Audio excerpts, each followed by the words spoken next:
You're listening to the Everything Jewish 10 Minutes at a Time podcast, where you'll learn about every Jewish topic imaginable in about 10 minutes. Before we begin, let me give my usual warning. My Hebrew pronunciation isn't exactly textbook perfect.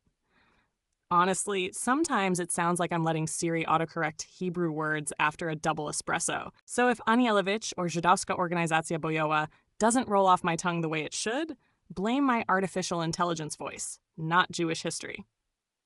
With that disclaimer out of the way, let's get serious.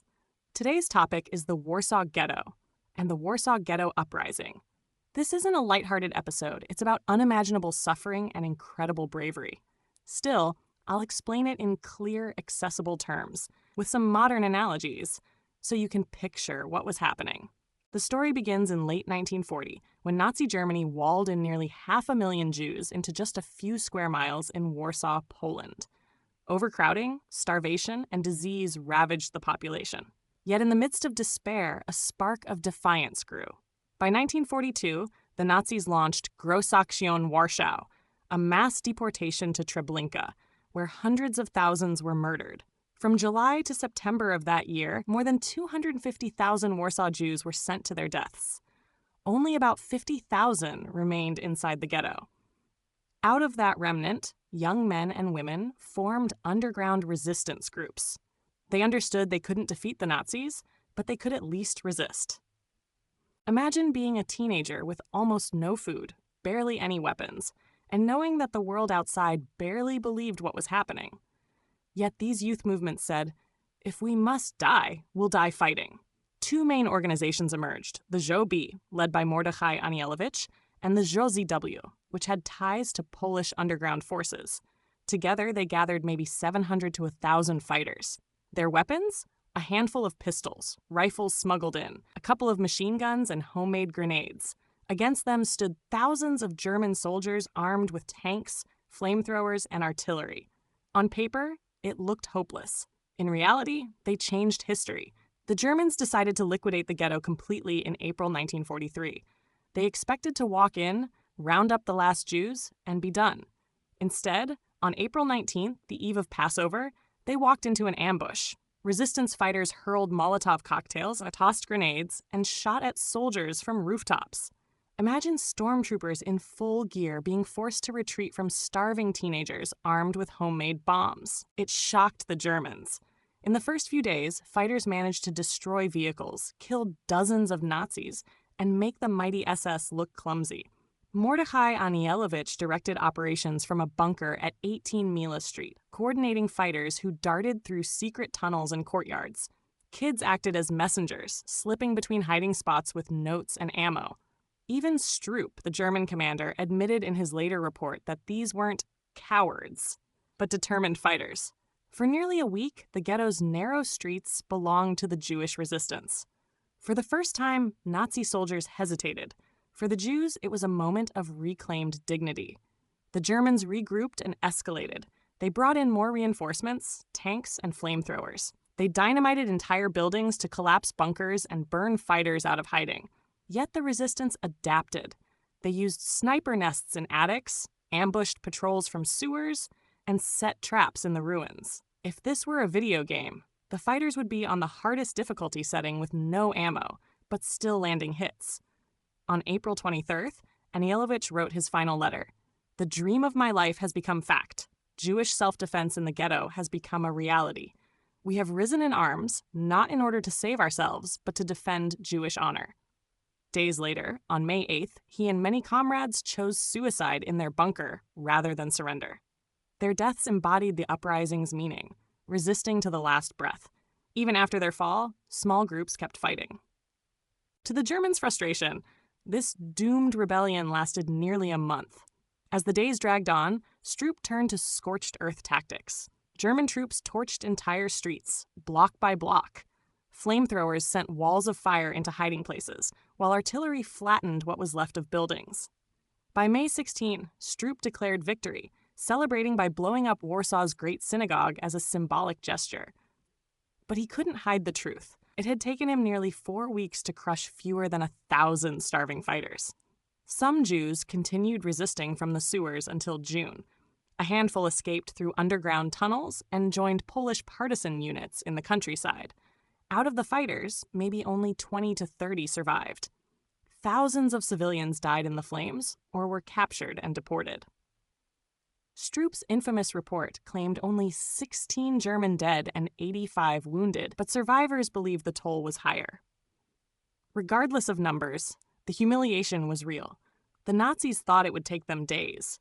It took them weeks, with their soldiers killed by teenagers holding homemade explosives. The numbers themselves show the miracle. On the Jewish side, around 700 to 1,000 fighters, most in their late teens and early 20s, with almost no heavy weapons. Thousands more civilians helped by hiding fighters, carrying water, or digging bunkers. On the German side, over 2,000 heavily armed troops with tanks, artillery, flamethrowers, and constant reinforcements. By the end, nearly all the Jewish fighters were dead. Only a few dozen escaped alive. Civilian survivors numbered in the low thousands, most deported later to camps.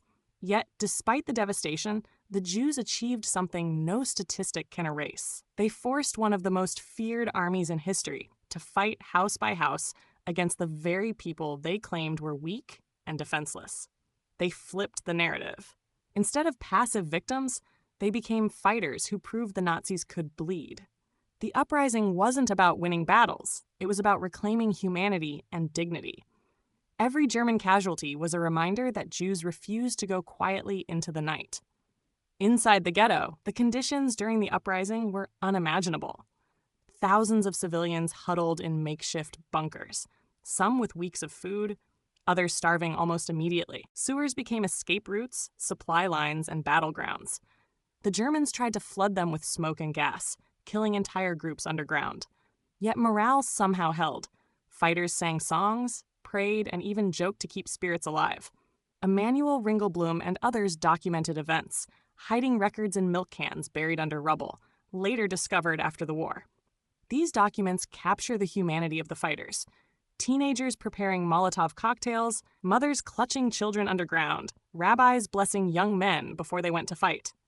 Survivors later said the uprising wasn't about hope of survival, it was about choosing how to die. Every day they delayed the Nazis was a small victory. Every act of resistance declared, "We are not helpless. We are not invisible." The ghetto became both a graveyard and a battlefield of dignity, where courage mattered more than numbers. The Warsaw Ghetto uprising didn't end in victory, but it lit a spark across Nazi-occupied Europe.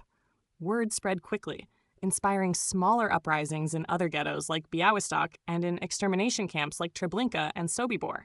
Though most were also crushed, they proved resistance was possible. After the war, survivors like Marek Edelman carried the story forward. He emphasized that resistance had many forms: smuggling food, running schools, writing diaries, or armed revolt. In Poland, the uprising became a national symbol of courage. In Israel, it became a foundational part of Holocaust memory and identity, shaping the idea that Jews must never again be defenseless. Today, memorials stand in Warsaw, where the ghetto once was, including the Mila 18 bunker site where Anielewicz died.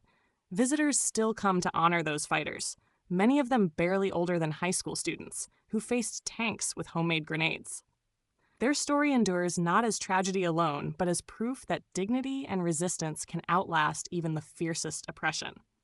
It's worth remembering that not everyone in the ghetto supported armed resistance at first. Many elders feared the reprisals, worrying that fighting would mean certain death for everyone. They argued that patience, prayer, or negotiation might save lives. But the younger generation saw no choice. After Treblinka, they knew deportation meant death. In hindsight, their decision has become a symbol of moral courage, even if it guaranteed destruction. Historians still debate details, exact German losses, numbers of fighters, but there's no debate about its meaning. It was the first urban uprising in Nazi-occupied Europe and the largest Jewish revolt of the Holocaust. Today, on Yom HaShoah, Holocaust Remembrance Day, sirens wail in Israel for 2 minutes of silence. The Warsaw Ghetto fighters are at the heart of that commemoration. Their actions answered the painful question: why didn't Jews resist? They did. They fought with everything they had. They showed the world that Jewish honor was not extinguished, even in the ashes. The Warsaw Ghetto Uprising is one of the clearest examples in history of courage against impossible odds. Out of nearly 500,000 Jews crammed into the ghetto in 1940, only a tiny fraction survived by war's end. Out of 701,000 fighters, only a few dozen lived to tell the story. Yet their defiance echoes louder than their destruction. They resisted for nearly a month, longer than some entire armies when facing Hitler's blitzkrieg. Though Stroop bragged in his report that the Jewish quarter of Warsaw no longer exists, the truth is the opposite. Their memory exists everywhere. Their story is taught in schools, remembered in ceremonies, and honored in monuments. It proves that even when death was certain, resistance mattered. The fighters of Warsaw showed that dignity cannot be bulldozed, and honor cannot be incinerated. When people today ask, why didn't Jews fight back? The answer is clear. In April 1943, they did, and their courage remains immortal.